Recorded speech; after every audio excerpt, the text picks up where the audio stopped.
Hello, everyone, and welcome to today's episode of my Orthotalks podcast. I'm Dr. Konrad Słynarski, and I'm thrilled to have a very special guest today with me, Professor Matsem Brittberg from Sweden.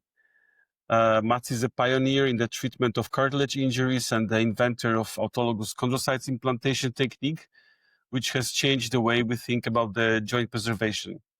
Mats, it's an honor to have you here. Welcome. Oh, thank you very much, Konrad. And I must say it's an honor to be with you here to discuss what you and I like very much, cartilage. Yes, indeed. This is a very fascinating topic. And I think just to introduce you a little bit more to the audience, let's maybe start with the thing that I think you are most well known for. Of course, everyone knows you are an expert in cartilage repair, but what is very important is that you were one of the inventors of the autologous chondrocytes implantation technique. And maybe we could turn back to that time, and maybe you could tell us a little bit more. How did you become interested in this technique? How did it all started? Well, I could say, for many inventions, there is a lot of people involved, and there are many bricks until you get to the final part or solution. And for chondrocyte implantation, it started, I must say, in the 1950s when the Moscona brothers, they learned how to isolate cells from tissues. Then a little later, Audrey Smith found out how to culture chondrocyte to isolate the cartilage cells from the cartilage tissue and to culture them. And many people then became interested to see the possibility to transplant those cells. And Chesterman's group, they tried the chondrocytes, and it was allogenic chondrocytes, and transplanted them in an animal model, but they were not so successful. Then a little later, Professor George Bentley was also done a lot of cartilage science regarding the implantation technique. He made a study on sister rabbits, and the transplanted sister rabbits, so-called also allogenic chondrocytes. Even if they were sister rabbits, they were still allogenic, and they were successful. They found out that they could get quite a nice repair tissue. Then people continued to develop the technique to know how to culture the chondrocytes and expand them securely, and also to show how the cells contribute to the repair by doing radiographic examination. And Lars Peterson went to New York, to New York Hospital of Joint Diseases, and together with colleagues there, they did a registered implantation with autologous cells in a rabbit model for 8 weeks follow-up. And they found out quite nice repair, and also they could show that you have contribution for the cells by this radiographic technique. Then I came to Lars Peterson's hospital, the Astra Hospital in Gothenburg, in 1986. And it was meant that I was doing to do some research, and people said you should go to Lars because he's doing a nice and important research. So I went there, and Lars invited me to be part of his team. And my task was then, as a thesis work, to repeat the chondrocyte implantation technique, but do it for a much longer time. So we repeated the chondrocyte implantation technique, autologous cells, and followed the rabbits for 1 year, which is quite tough with these rabbits. But we could show that very nicely you got a repair tissue with cells and periosteum, which was the cover of the cells. But with only periosteum, you didn't have any success. We also used a carbon matrix with chondrocytes, and the carbon matrix was very good for the cells to proliferate in and produce a nice repair tissue. And then Lars and I said maybe we should try a human pilot study. And we started, and we did the first patient in October 1987. And that was a patient that had been operated on before by Lars Peterson. and he had done a periosteal repair with drilling, but that was not a success. So we decided this patient was a good candidate. So we made a chondrocyte implantation in October 1987, cells implantation in suspension covered by a periosteal membrane. 1 year later, the patient came back and he had locking phenomena. So we needed to do a second operation.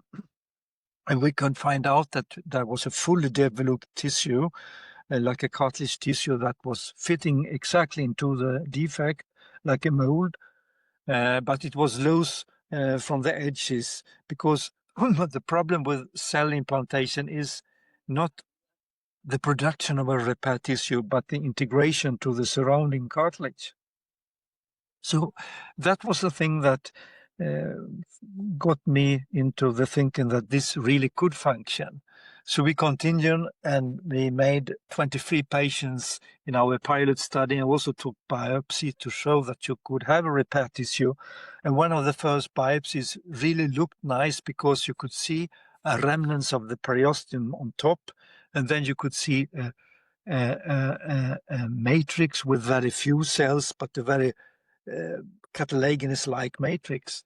So I was really surprised by this nice finding.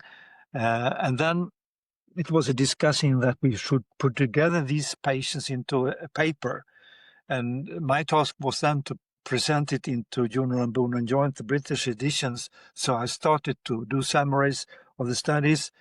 But at that time, one of the people in our group, Anders Lindahl, who was the very important cell biologist doing the cell culture, he was invited to go to Boston for a postdoc year. And he went to Professor Howard Green.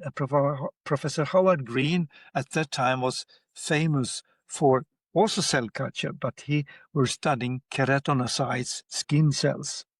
And there was a very special story about him, that there was a little child that had very severe burn, and they didn't find any skin to cover this little child, and it was very dangerous for the child. But then they found little skin behind the ear, and they took a piece of this skin, and they managed to isolate the keratinocytes and culture large sheets of skin to put on this severely burned child who survived.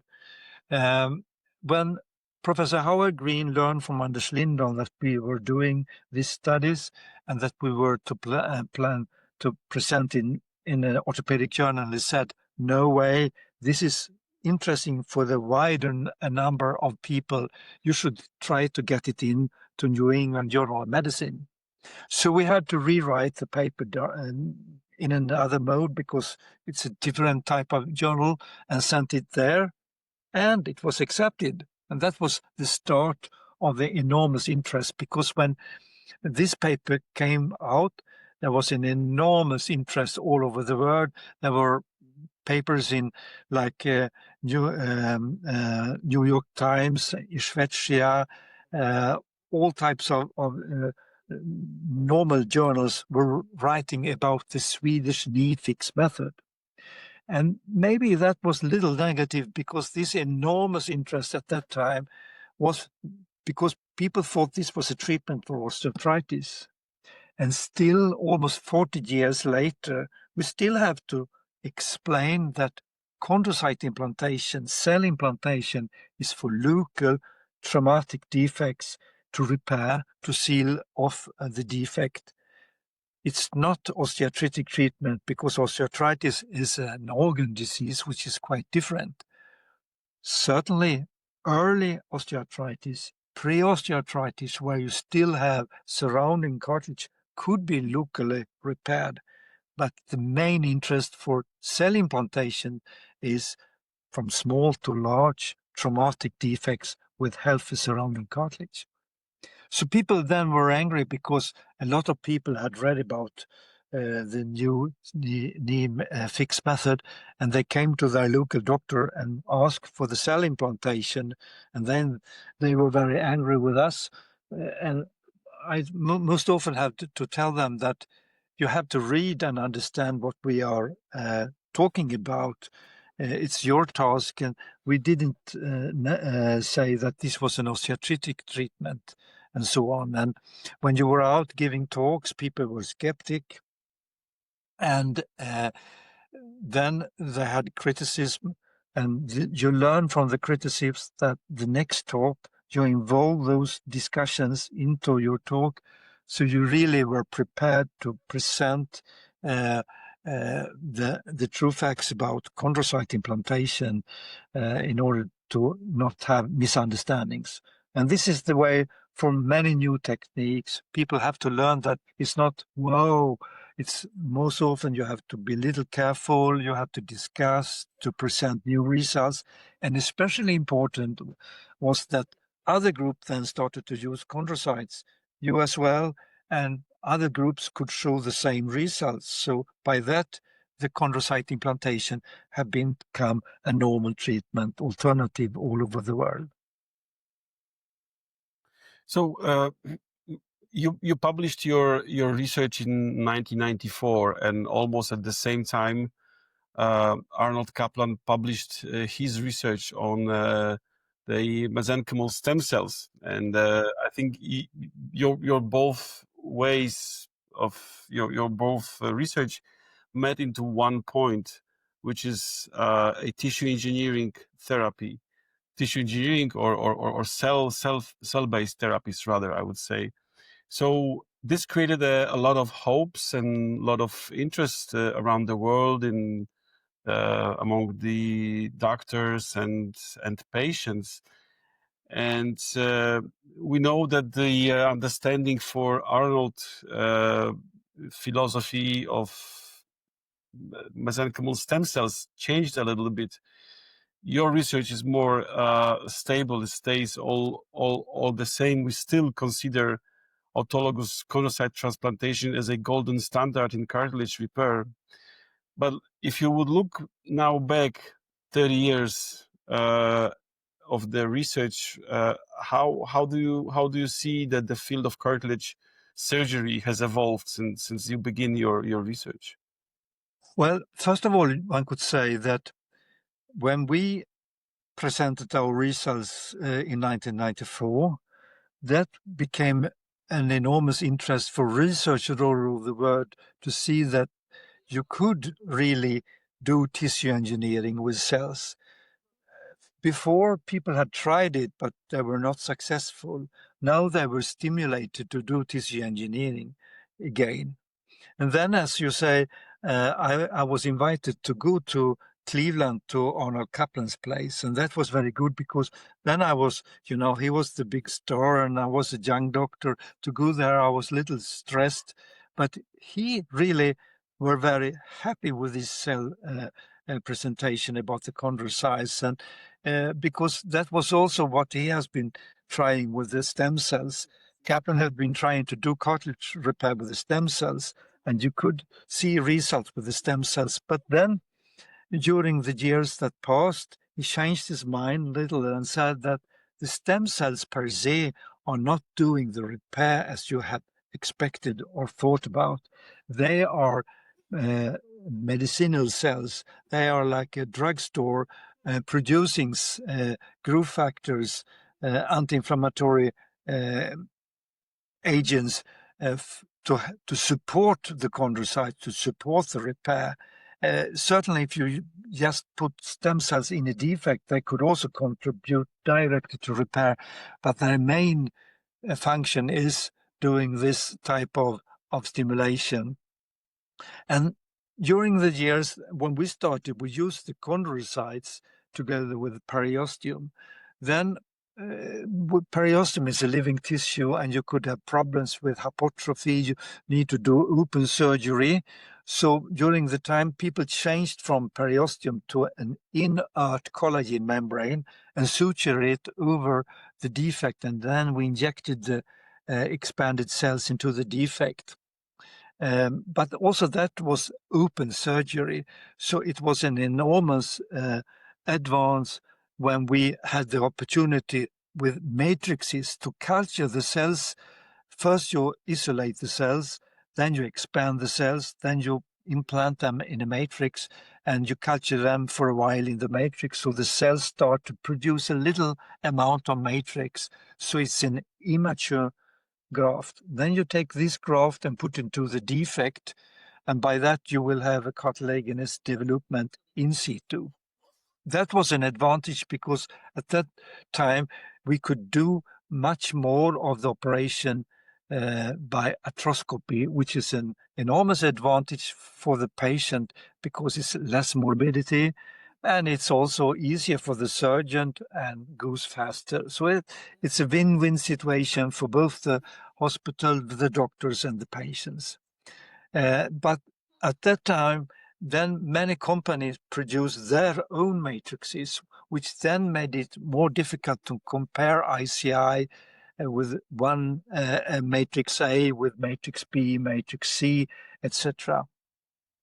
And also at that time, we didn't have any very strong regulation, but then people understood that with chondrocytes, with mesenchymal stem cells, injections, etc., you need to have regulation. And then the regulation become tougher and tougher via EMEA, via FDA, etc., which made it difficult for the companies that had started to produce their matrices with the chondrocytes, that to get an allowance to have that for a large scale selling to patients. So then the number of ICI went a little lower, but then suddenly there was the possibility that you could do it as one-stage procedure, because with the cell culture, you isolate cells, you expand the cells, and then you implant it. So it's two-stage procedure, which is extra for the patients and for the hospital. But when you could isolate cells and maybe take use of the Kaplan's stem cells and mix the stem cells with the chondrocytes, you could have a boosting effect. In the beginning, people thought that the chondrocytes were stimulating the stem cells to turn into another type of chondrocytes, and together they will produce the repair. But still then Kaplan said, no, it's not the right way. The stem cells stimulate the chondrocytes to proliferate, to stay differentiated, and to produce the right matrix.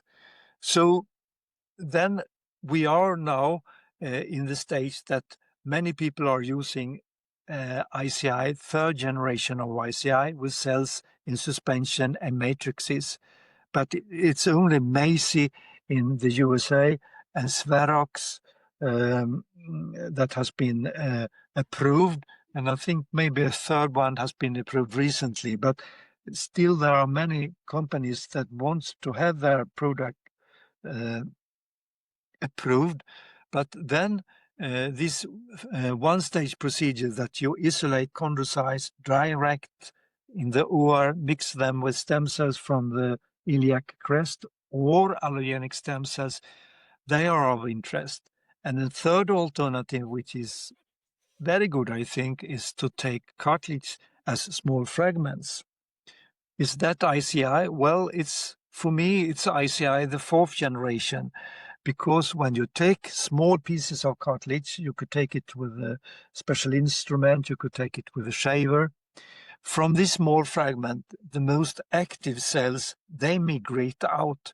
And if you put these small fragments into a matrix, you will see how many cells that are migrating out into the matrix and start to produce a cartilage repair. So the company that first announced the use of fragment, they made a randomized study, and they could show that with cartilage fragment on a special matrix compared to microfracturing, you had significantly better results clinically and by MRI at 2 years follow-up. And that was a study done in the US and also one randomized study done in Europe. And both centers had the same positive results for the fragment. So the fragment technology is then of interest today because it's not expensive. You don't need to expand the cells. You don't need the special regulation because there's no manipulation of these cells. There is also an alternative which is interesting. It's to use allogenic fragment, and then you could have it off the shelf. You see a patient, you take down your fragment and put it directly into the defect area. And these allogenic fragments comes from a young donor, so then you have a good quality cartilage repair. More interesting is now also to use allogenic chondrocytes. And if you use allogenic chondrocytes from a young source, the immunologic reaction may be less now. And also, if you put the allogenic chondrocyte in a matrix, the matrix produced will be protective against immune reactions. So today we are between the third and the fourth generation. There might also be soon a fifth generation. And the fifth generation is that we know exactly how the cells are in the different layers. And the chondrocytes have different importance in the different layers. And the cartilage has to withstand weight bearing. It should be elastic. It should be stable. And it's also in connection with the subchondral bone. So it's a unit. So even the bone should be partly elastic to withstand different types of weight bearing. And if you know exactly the layers, then you could print cells in the different layers. You have to find a good quality matrix to print, and between the matrix layers, you print your cells. So you could have different types of cells. In the top layer, in young patients are very active, almost chondrocyte stem cells. In the lowest layer, you have cells that have more importance for the bony area. So I think that is an interesting future that we will use like a biopen, and you could identify the right type of defect in size, and then you print it. Because by doing MRI, you could do three-dimensional reconstruction, and you could know exactly the size, which will be an information to the computer, to the printer, to print the exact layers and the different types of cells in the layers. And also then maybe it could be in the elderly patient, you will use allogenic chondrocytes. In the younger patient, you use the patient's own cells. Because in the elderly patients, the cells are not so good. You have more ability in allogenic young donor cells. Mm-hmm. So, Mats, I don't know if you remember, about probably more than 20 years ago, I visited you in Kungsbacka, and I saw you doing excellent surgery. I was really amazed as a young resident. To witness you in a war was really an eye-opening experience for me. But there's one more thing I have learned from you is, for example, I saw one of the first osteotomies in my life. I saw you performing this. So I was expecting visit great Matsem Brittberg and I'm going to see a chondrocyte transplantation. But instead of this, I saw you performing something else, something that was meant to support the cartilage repair. So, and this is one of the big lessons I have learned through my life, is that if you want to be a good cartilage surgeon, you need to know a lot of techniques. So maybe you could comment on this. What is the process? How you select the right treatment for the right patient? What are you looking for? What are the patient's characteristic or the defect characteristic that drives your decision? Well, certainly, if you are like a cartilage surgeon, you have your focus on the cartilage defects. but still you need to know if this defect is the defect that is causing the patient the pain. And most often the patients have other injuries as well. It's very uncommon just to have a cartilage lesion and nothing else. So for me, I've been mostly a second-hand surgeon, meaning that even though I like to go to second-hand markets, I'm also a second-hand surgeon, which means that I always get the patients when someone else has done an operation, and then it's more tricky to know what was the cause of the pain from start. So first of all, you need to sit down and listen to the patient telling you what started the problem. And it could go a couple of years back. They had no problems with the knee joint, and they suddenly rotated the knee, twisted the knee on the football plane or doing skiing or similar. And then they went to the doctor, and the doctor said it was that and that and that. But maybe it was not that. It was something else that caused the pain from start. But now you have a second-hand patient, which is more difficult because then the patients have maybe been operated on with an ACL. There is a meniscal repair, and then you have a cartilage lesion. And then you could always go back to the first presentation of the injury. If you have the medical reports, you could read that at that time, that special patient didn't have no cartilage injury. And then you read, and it was only an ACL injury, and then the patient comes back because in pain 1 year later, ACL seems good, the meniscus has some sort of fissure, so they do a resection of the meniscus part that was looking diseased, but still patient is not good, and then suddenly comes back and has developed a cartilage lesion in the trochlea. But the trochlear lesion was not found from the beginning.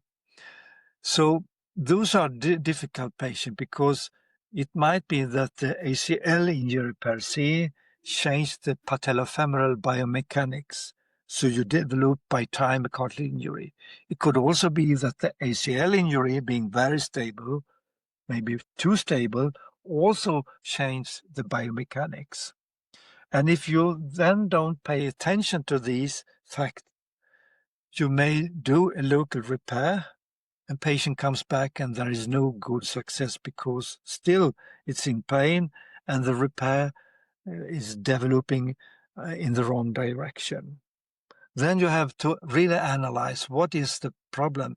And it might be the ACL injury from the beginning or the ACL reconstruction. Maybe you have to see that it was positioned in the wrong position, etc. So this is the way that you look upon it. You have to listen to the causes. How did it start?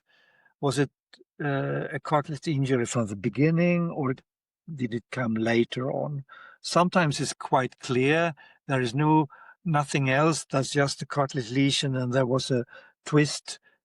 Those patients are more easy to treat, but you still have to look upon, is that causing the pain? Sometimes you see subchondral edema below the lesion. If you are in doubt and it's a large lesion, you could give patient an unloader brace to see if the patient becomes better unloading this painful area. You have to look upon the meniscus and you have to look upon the patient's habitus. If the patient is clearly overweight, maybe you should get the patient to understand that weight reduction is the first part of everything. If it's a chronic lesion, if it's an acute lesion, maybe you have to do both operation and weight reduction. But it's a chronic lesion. It's better to get the patient to do weight reduction before you do your surgery. So alignment, you look at X-rays and so on. So it's you put in a basket all these things, and then you get a summary of what you should do and what you should not do. Mhm. Well, I think that we know that there are several different techniques for cartilage repair. There are the microfractures, which I think are slowly disappearing. But there are some other techniques like osteochondral grafting. As you mentioned, the cartilage fragments implantation, scaffolds, and there is an autologous chondrocyte implantation. So if you would look at all those techniques, what is the biggest difference? What makes the autologous chondrocyte implantation better? Or Theoretically, you could say that if you're using the cells that are producing the matrix of cartilage, it's certainly normal to be thinking that you should use those cells. And it has been shown by both in animal studies as well as in clinical studies that the matrix is more like a cartilage, normal cartilage, like hyaline cartilage.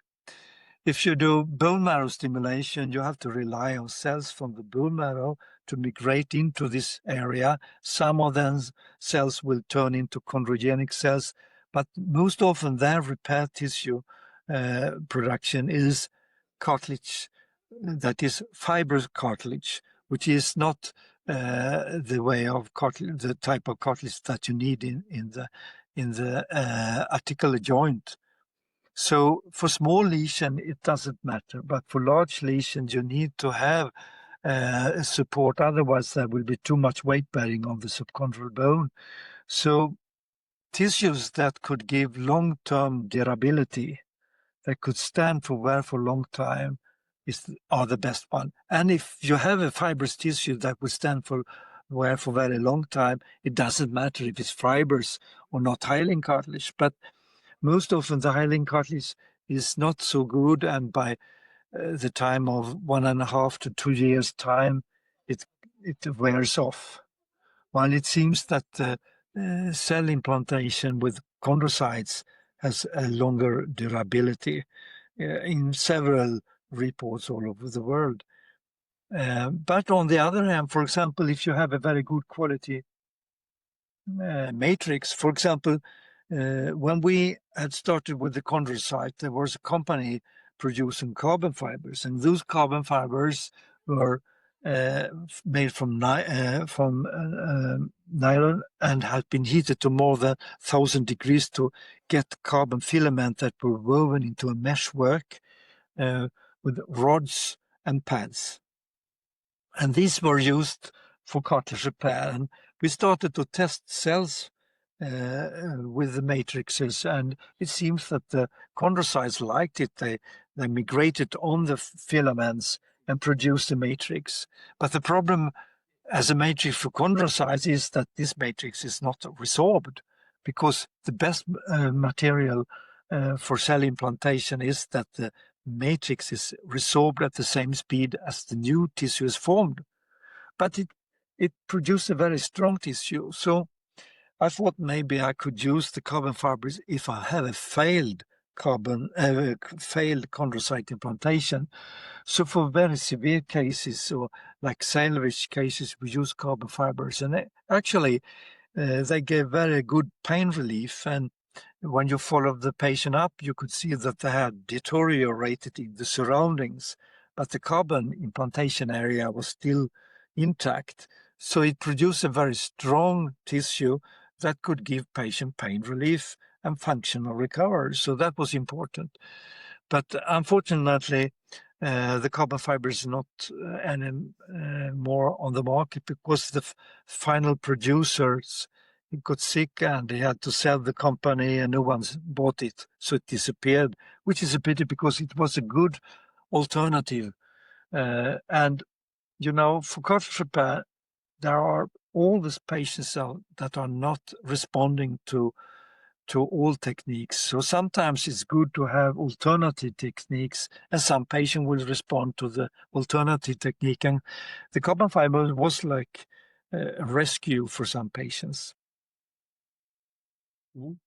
Yeah, I think you mentioned very important message is that we should put a lot of effort in the personalized medicine, because, as you said, there are some patients that do not respond to the best available treatments.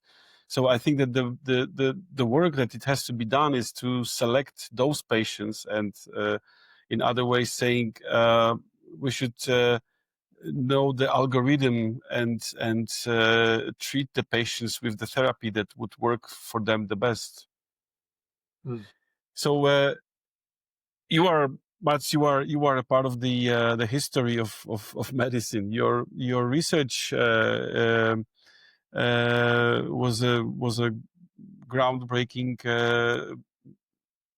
research, and it changed the medicine, and the cell-based therapies today they do not excite people because it's like something that's, it's maybe not done every day, but it's a lot of surgical specialties, not only orthopedics, are using them. But you obviously were the pioneer, and the orthopedics were actually the first specialty that used the clinically accepted cell-based therapy.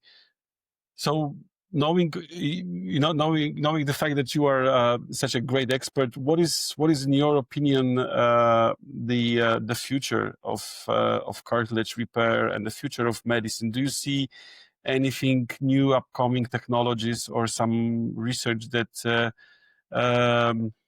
we should be looking for? Well, I think we will know more about the patients, about, for example, many people still, as I said before earlier in this talk, that many persons still mix up osteoarthritis with local cartilage repair. Certainly, if you have a local defect, if you don't pay attention to that, it could by time progress into a larger defect, and by time start inflammation in the joint, and by that you will have an osteoarthritis. And some patients, they have hereditary are influenced by genetics and have poor quality collagen, for example, which means if we could detect those patients earlier, we could maybe be more efficient in our repairs. So I think that, as you said, the personalized medicine will be more important when we examine the type of patient better, and with the MRI we could also follow the repair better and get more knowledge about if it's going in the right direction or if it needs some sort of stimulation. We will use artificial intelligence, and I think that is an enormous help for us to analyze all the results that we have. We put our data in cartilage repair into different types of databases, and by that we will know which technique seems the best ones, which are having the best results, because then we get an enormous amount of patients that we could collect data from. So that will be important also. Regarding osteoarthritis and local cartilage defects, I think something that you and I are very interested in is prevention. So if we could prevent injuries, and when the injury is already there, we have to act. But the society is becoming tougher and tougher, and we have more injuries, and there are younger and younger people being part of elite sports, which means that they will have a lot of injuries before they reach the age of 20, and you could realize those persons will quite soon develop osteoarthritis if they have not the right treatment. But the best thing would be to prevent and to preserve, to to protect the joint when there is an injury, to minimize the development into a full-blown osteoarthritis. But prevention, it's with braces, with taping, better shows, whatever. I think that's really important in normal life as well as in sport. Mhm. So, if you, let's say, imagine you have unlimited resources, what clinical study would you like to design and run? Well, I suppose you mean in our field of cartilage repair. Then I would work on gels with chondrocytes that could be injected in whatever type of injury and whatever type of joint.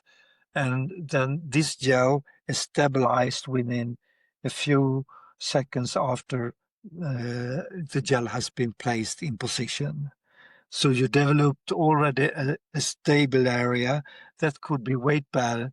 And now, after injection and stabilization of the gel, the patient started to train his muscles, allow weight-bearing to stimulate the cells in situ in the gel.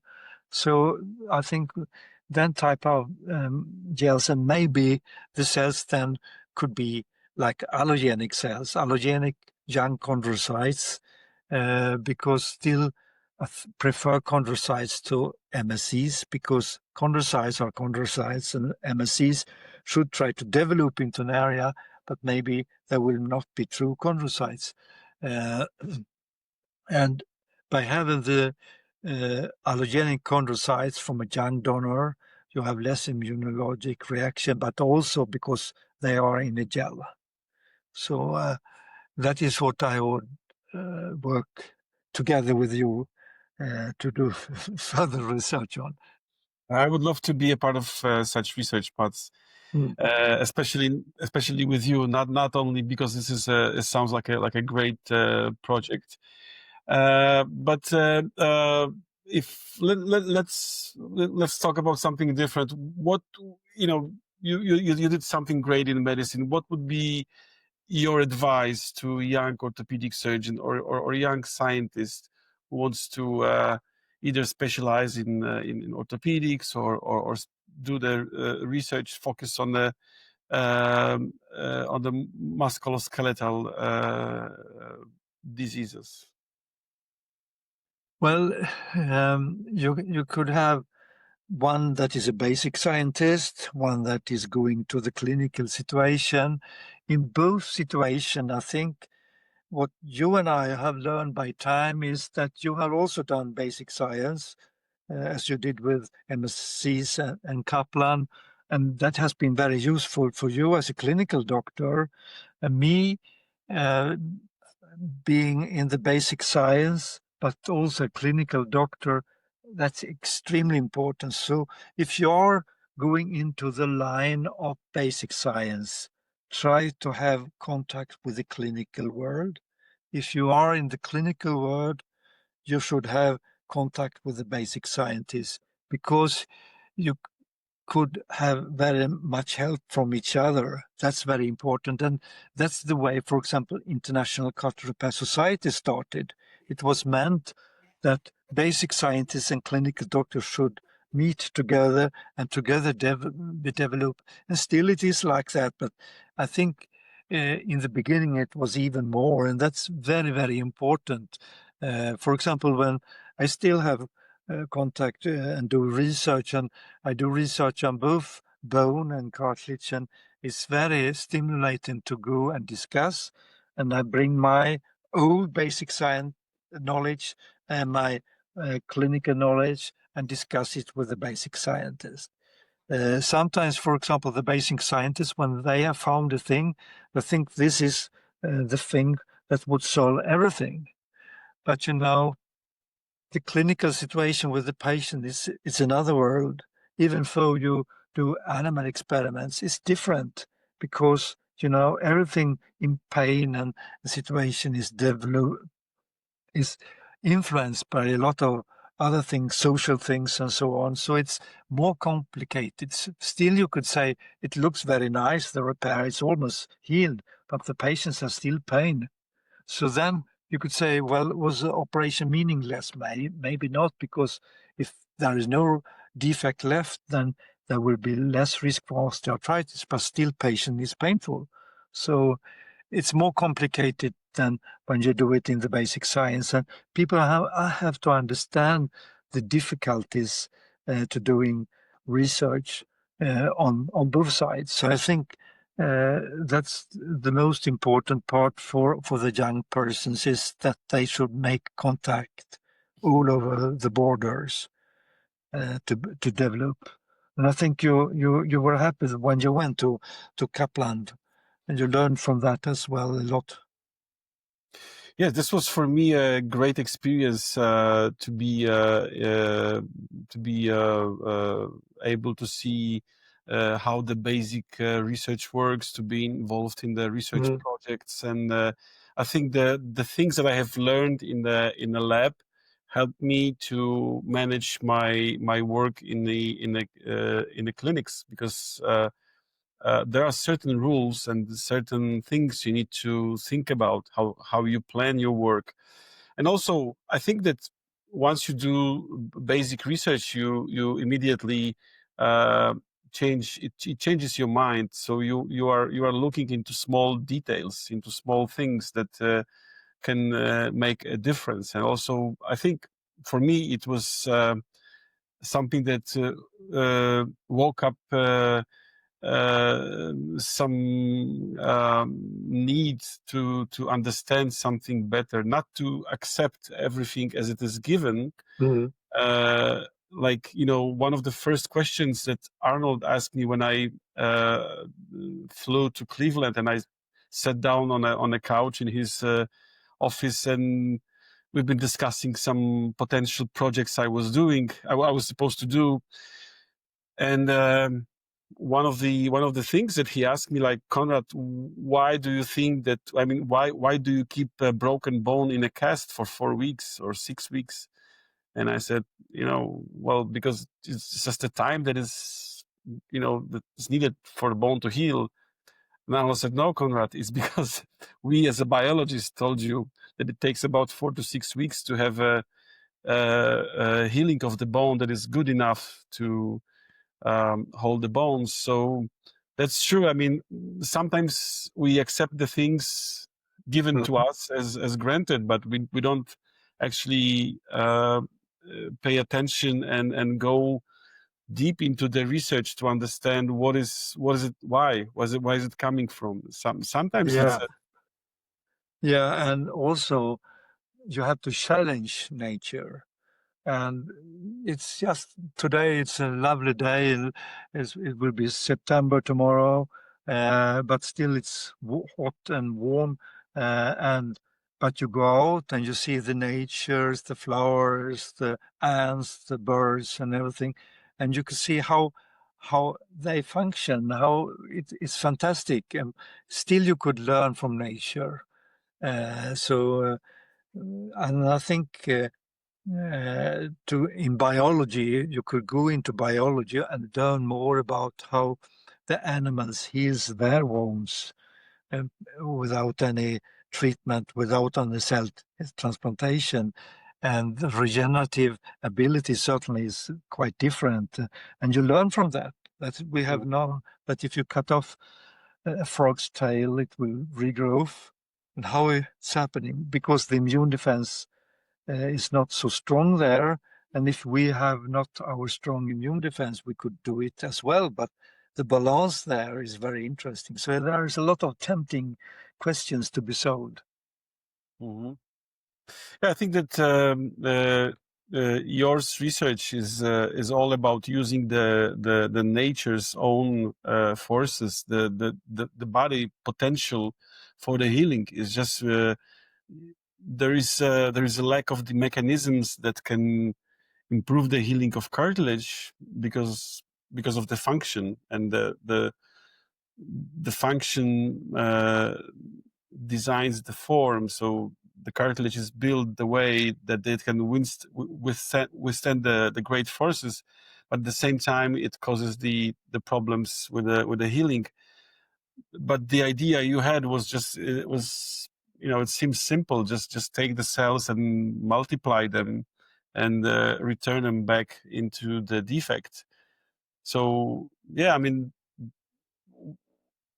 knowing this, how do you look at the so-called orthobiologics therapies, the therapies like PRP or so-called stem cells injections taken from fat or from bone marrow? How do you look at those therapies? Do you think that there is a place, a role for them? Do you think that this is something that can improve the healing of cartilage or help the patient?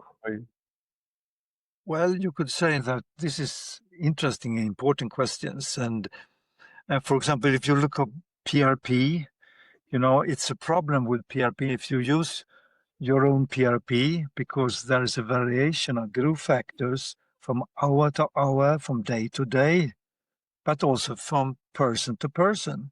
So if you are to do a PRP study on patients, it's very difficult to know, because sometimes you have no effect from the PRP and some days you have it, and the variations. So I'm skeptic about using autologous PRP because of that.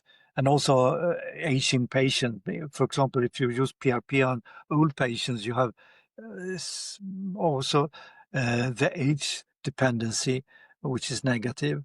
But if you should use an allogenic PRP, then every patient would get the same PRP and you could rely more on the effect. So I look forward on allogenic PRP, and people are doing studies now on that. The same is with stem cells. And sometimes, the word stem cells, it's words power over thinking. The stem cell, it could do everything. It's like a magician's work with the stem cell. You pour in some stem cells and you will be living forever, which is not the truth. Because also stem cells are affected by aging. And the majority of patients that get stem cells injections today are patients over years of 60, which means that if you use your own stem cells, the activity of them will go down when you are growing older. So also here, allogenic stem cells are of interest, because then you are sure that everyone will get the same types of cells. And there have been studies now with allogenic stem cells, mainly from fat tissue, and the results have been quite positive. So I think that is important. I will also be taking part in such an allogenic stem cell study, because then you could really have the feeling that at least every patient will get the same types of cells, which is important. So there is a place for them, but you have to have them very much controlled. And if you have like an allogenic source, it's easier to get them off the shelf, and you will have better scalability and the costs will come down. Because today an autologous stem cells injection in the knee joint is quite expensive. Mm-hmm. Yeah, I think that this is very important what you said, because let's say 30 years ago, we thought that mesenchymal stem cells taken from our body, they can make cartilage, that they can make bone, they can make muscle or soft tissue, and any other soft tissue. And after 30 years, we know that this is not the fact. That actually those cells are they are like Arnold said, they are like a drugstore. They are delivering several growth factors. They are everything. I mean, they can secrete the trophic factors. They can that can stimulate the proliferation of other cells. But they can secrete the factors that can lower the immune response. They are angiogenic. They are anti-scarring. But so they even secrete the something like antibiotics. They can kill bacteria, but there's one thing that they are not stem cells. So I think that that's very important, because many people still get this name, and I think it was probably unfortunate to call them stem cells from the beginning. So I think Arnold, a few years ago, he started to call them. He still called them MSCs, but he was calling them medicinal signaling cells. That's, I think, more accurate than calling them mesenchymal stem cells. Those cells are sitting on a small capillaries, and they respond to several signals, and that they can respond and influence the healing. But they are not the cells that are. They are not workers. They are more like engineers or architects of the or the conductors of the whole symphony that is played by other cells. So I think that's the biggest misunderstanding in medicine and even in the thinking of the people who are not professionals, that these cells are not, they are not stem cells. No, and they die quite fast after injection in the knee joint. So very few are left after a couple of days. So that really also points on the importance of giving a boost effect that have effect downstreams on other negative change in the change of development of inflammation and so on. Mm-hmm. It's like a domino. It's like they start the cascade of events that leads eventually to pain relief or lowering immune response or lowering inflammation in the area.